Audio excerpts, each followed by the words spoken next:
체인소맨 레제편에 대해서 알아보겠습니다. 스포일러가 있으니 주의해주세요. 대칭 구조. 레제편은 단순히 반전이 있는 스토리가 아닙니다. 예?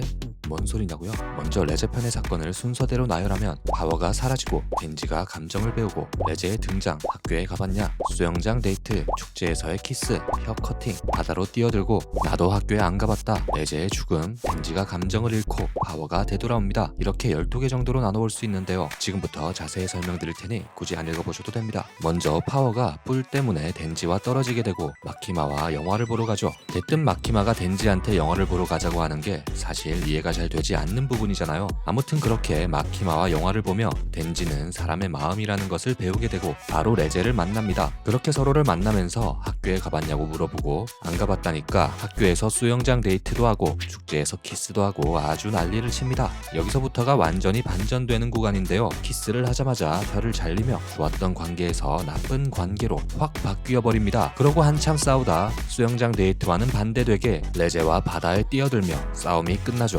덴지는 처음엔 도망가지 않겠다고 했지만 오히려 먼저 레제에게 함께 도망가자며 카페에서 기다린다는 약속을 하는데요. 처음 덴지와 마찬가지로 악마 피에 모금을 하고 꽃을 받은 레제는 혼자 도망가려다 마음을 바꾸고 덴지가 있는 카페로 향합니다. 하지만 그 카페에서 마키마에게 죽임을 당합니다. 이 과정에서 처음 학교에 가봤냐는 질문과는 상반되게 레제는 사실 학교에 가본 적이 없다고 말하는데요. 그렇게 레제가 죽으면서 덴지는 감정을 다시 잃게 됩니다. 파워가 덴지의 냄새를 찾아왔다며 덴지에게 꽃다발을 달라고 말하죠. 하지만 덴지는 처음 꽃을 건네며 사랑이 시작된 것과 반대되게 꽃다발을 다시 먹어치웁니다. 구조를 비교해보면 1번과 12번 파워가 사라지고 돌아온다, 2번과 11번 덴지가 감정을 배우고 다시 잃는다, 3번과 10번 레제가 등장하고 죽음으로써 퇴장한다, 4번과 9번 학교에 가봤냐, 사실 안 가봤다, 5번과 8번 수영장과 바다, 6번과 7번 키스와 혀잘림. 이렇게 전반부에서 쌓아올린 모든 감정과 장면이 후반부에서 반대 방향으로 접히며 돌아오는 U자형 구조를 이루고 있습니다. 원작에서도 40화에서 52화까지 레제를 다루는 회차의 제목이 사랑꽃 체인소로 시작해 실현꽃 체인소로 끝나며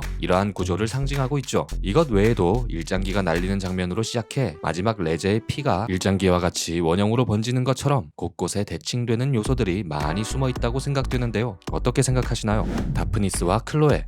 학교씬에서 다프니스와 클로의 그림을 클로즈업으로 보여주는데요. 이 그림은 고대 그리스 작가 롱고스가 쓴 연애소설이 원작입니다. 순수한 사랑의 성장을 상징하는 작품인데요. 원작을 분석해보면 레제와 덴지가 연상되는 부분이 많이 있습니다. 먼저 이야기적 의미로는 순수한 사랑의 탄생을 의미하는데요. 다프니스와 클로에는 각각 버려진 아이로 태어나 양치기에게 길러진 소년과 소녀입니다. 이 부분에서 학교에 가본 적 없는 덴지와 레제가 연상되는데요. 그들은 자연 속에서 함께 자라며 서로에게 사랑의 감정을 느끼지만 그것이 무엇인지 몰라 혼란스러워합니다. 여러가지 유혹, 납치, 오해, 사회적 장벽을 겪은 끝에 결국 서로의 사랑을 깨닫게 되고 결혼까지 하게 되는데요. 즉 이야기에서 의미하는 바는 사랑을 배워가는 순수한 인간의 성장기입니다. 또한 이 작품의 상징적인 의미로는 자연과 문명, 본능과 이성의 조화입니다. 자연적 상징으로는 두 사람의 사랑은 문명이나 제도보다 자연스러운 감정에서 온다는 걸 의미합니다. 인간의 본능, 순수함, 자연 상태의 선함을 상징하죠. 반면 문명적 상징은 결혼을 위해서 법적 절차나 신분을 증명할 수 있는 수단이 필요한 것처럼 현실적인 부분을 상징하죠. 결국 이 작품은 자연의 순수함과 문명의 성숙함 두 가지가 모두 충족되어야 진정한 사랑이 완성된다는 메시지를 담고 있습니다. 체인소맨 세계에서 평범한 인간이 아닌 레제와 덴지의 사랑이 이루어질 수 없음을 상징한다고 생각되네요. 하지만 철학적인 의미도 가지고 있는데요. 작가인 롱고스는 인간의 본성을 타락 이전의 상태로 바라봤다고 합니다. 사람은 원래 악하지 않고 순수한 본성 안에 사랑과 선함이 있다고 믿고 있는데요. 그래서 다프니스와 클로에는 사랑의 순수함이 인간 본성의 진실한 표현이라는 고전적 인문주의의 원형이라고 하네요. 즉 다프니스와 클로에는 자연 속에서 태어난 두 인간이 사랑이라는 감정을 통해 인간성과 문명을 배우는 이야기인데요. 체인소맨에서도 꽤나 긴 시간 클로즈업으로 그림을 보여준 이유가 레제와 덴지의 서사에 깊게 관여되어 있기 때문이 아닐까 합니다. 부모가 없는 두 사람이 만나 감정을 알게 되고 악마와 데빌런터라는 사회적 제도에 부딪힌다는 구성이 꽤나 비슷해 보이는데요. 비록 이들은 사회적 제도를 극복하지 못하지만 그래서 더욱 여운이 깊게 남지 않았을까 합니다. 태풍의 악마. 원작에서 태풍의 악마와의 전투씬은 짧게 몇 컷으로 넘어가 그 스케일을 알 수 없었는데요. 극장판에서는 분량이 훨씬 늘어났습니다. 단순히 분량만 늘린 게 아니라 연출도 한몫했는데요. 태풍 속에서의 웅장함과 마지막 작화가 변하는 모습은 감탄이 절로 나오는 연출이 아니었을까 합니다. 수영장, 아무래도 수영장 장면을 빼놓을 수 없는데요. 원작에선 짧게 넘어갔지만 극장판에서는 분량이 많이 추가되었습니다. 해당 장면의 추가로 인물들의 감정을 더욱 깊게 바라볼 수 있는 연출이 아닐까 합니다. 장면 자체의 느낌도 좋았지만 상징적인 장면으로 나온 거미와 나비도 인상적인데요. 수영장 씬에서 추가된 거미줄에 묶인 나비의 모습은 극장판에서만 등장하는 오리지널 장면입니다. 또한 이후 마지막 장면에 대한 복선으로 작용하는데요. 거미줄에 감긴 나비의 모습이 물에 빠지기 전 전기톱 체인으로 휘감긴 레제와 덴지의 모습이 거미는 덴지, 나비는 레제를 연상시킵니다. 상징적인 의미로는 레제가 덴지에게 빠지는 감정적 묘사로도 생각해볼 수 있는데요. 개인적으로는 이중적인 의미를 지니고 있다고 생각됩니다. 사실 팬들 사이에서 해당 장면에 대한 다양한 해석이 있습니다. 거미와 나비는 덴지가 레제에게 빠져 헤어나오지 못한다는 해석과 레제가 덴지에게 빠지게 된다라는 해석인데요. 사실 서로가 서로에게 빠지게 된 만큼 둘 다 맞는 해석이 아닐까 합니다. 제 생각엔 마지막 바다에 빠질 때 수영장 씬과 오버랩되는 걸 봐서 수영장에서 거미가 레제라면 바다에 빠질 땐 덴지가 거미를 상징하는 것처럼 보이는데요. 수영장에 끌어들이는 사람이 레제라면 바다에 끌어들이는 사람은 덴지인 것처럼요. 또한 바닷속으로 레제를 끌어당길 때 덴지의 발을 자세히 보면 자신의 다리를 전기톱으로 만들어 레제를 바다로 끌고 들어가는데요. 레제와 묶여 떨어지기 직전 덴지가 전기톱으로 만들었던 발을 원래대로 되돌리는 장면이 클로즈업 됩니다. 레제를 진짜로 죽이거나 해치고 싶지 않은 덴지의 감정을 보여주는 장면이 아닐까 합니다. 불꽃의 의미, 태풍의 악마가 죽은 후 레제의 폭발은 다채로운 색깔로 변하는데요. 핵폭탄이 터지듯 다채로운 색깔의 폭발 이후 불꽃놀이와 오버랩되는 연출로 점점 진지한 싸움으로 변하는 과정을 보여줍니다. 레제와의 상황이 처음 불꽃놀이를 기점으로 변한 것처럼 말이죠. 상황이 바뀌기 전과 비교해보면 신나는 BGM에 장난치듯 웃고 농담도 하며 싸우지만 레제의 폭발이 불꽃놀이로 변하고 난 뒤 정말 싸우는 듯한 분위기의 BGM으로 전환되며 둘은 한마디도 없이 싸우기만 합니다. 천사의 창, 마지막 장면에서 천사가 창으로 공격하는 연출이 극장판에서는 다르게 다가왔는데요. 원작에선 아무래도 만화다 보니 단순히 컷으로 넘어가는 느낌이 강했습니다. 하지만 극장판에서 보여준 모습은 효과음과 이펙트가 더해져 훨씬 더 신성한 느낌이 드는 연출로 업그레이드 되었습니다. 오프닝 복선, 오프닝 뮤비에도 많은 복선이 숨어 있는데요. 오프닝에서 마키마가 커피를 가지고 가는 장면이 나옵니다. 일부 마지막에 마키마는 덴지에게 집에 커피는 없다고 거짓말을 하는데요. 덴지에게 커피는 레제를 연상시키기 때문에 의도적으로 숨겼다는 것을 보여줍니다. 그리고 쥐, 까마귀, 고양이 등 동물들과 마키마가 교차 편집되고 있는데요. 마키마는 동물을 통해 감시할 수 있는 능력이 있습니다. 즉 레제와 덴지는 항상 감시당하고 있다는 사실을 암시하고 있습니다. 마지막에 쥐를 통해서 나타나는 모습과 덴지가 마키마와 관련이 있다는 사실을 알게 된 레제가 어디로 도망가던 의미가 없었다는 뜻의 대사를 하죠. 또한 총알과 관역이 나오는데요. 뒤에 나오는 관역은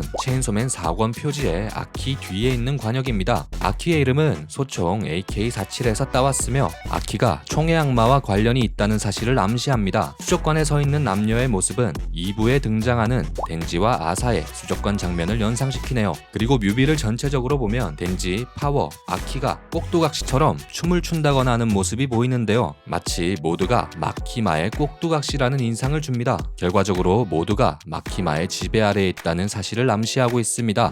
꽃의 의미, 레제편에서 거베라 꽃은 총 3번 등장합니다. 전화부스에서 흰 거베라 한 송이, 그리고 기차역에서 빨간 거베라 한 송이, 마지막으로 카페에서 덴지가 분홍색 거베라 꽃다발을 들고 레제를 기다리고 있죠. 처음 덴지가 전화부스에서 토해내는 흰색 거베라 한 송이는 순수, 새로운 시작, 첫눈의 반함을 뜻합니다. 이 장면은 덴지가 처음으로 누군가에게 자발적 호의를 건네는 장면이며 두 사람의 관계를 암시합니다. 그리고 두 번째는 레제가 기차역을 떠나기 전 붉은 거베라 한 송이를 바라보며 홀로 떠나려던 마음을 다잡고 덴지에게로 향하는데요. 붉은 거베라의 꽃말은 사랑의 용기, 비밀스러운 사랑, 그 사람을 선택하려는 결심을 뜻합니다. 즉 이 순간 레제는 폭탄의 악마나 소련의 도구가 아닌 개인으로서 임무가 아니라 사랑을 선택하려는 순간의 상징입니다. 마지막으로 덴지는 카페에서 분홍색 거베라 꽃다발을 들고 레제를 기다리는데요. 분홍색 거베라는 감사, 존중, 애정, 행복을 주는 사람을 뜻합니다. 이전 전화박스에서 흰 거베라 한 송이는 첫 설렘, 붉은 거베라 한 송이는 사랑의 결심을 상징한다면 마지막 꽃다발은 감정이 하나로 묶여 완성된 형태임을 뜻하는 것 같은데요. 붉은 거베라 꽃다발은 덴지의 사랑이 완성된 순간이며 애석하게도 상대에게 닿지 못하는 마음을 상징하는 오브제가 아닐까 합니다.